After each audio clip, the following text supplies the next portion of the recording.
Hey guys, today I'm going to tell you how to stop Windows from asking for password on Wakeup in Windows 11.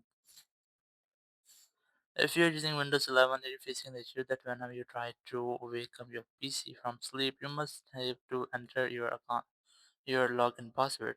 So let's see how can you fix the issue or how can you stop this. You just have to simply go to your settings app, just go to settings, and in settings, just go to accounts, and here just scroll down and look for sign in options.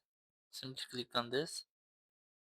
Further scroll down, you must see the option of if you have been away, when should Windows require you to sign in again. So you just have to select this option here and then select never from here.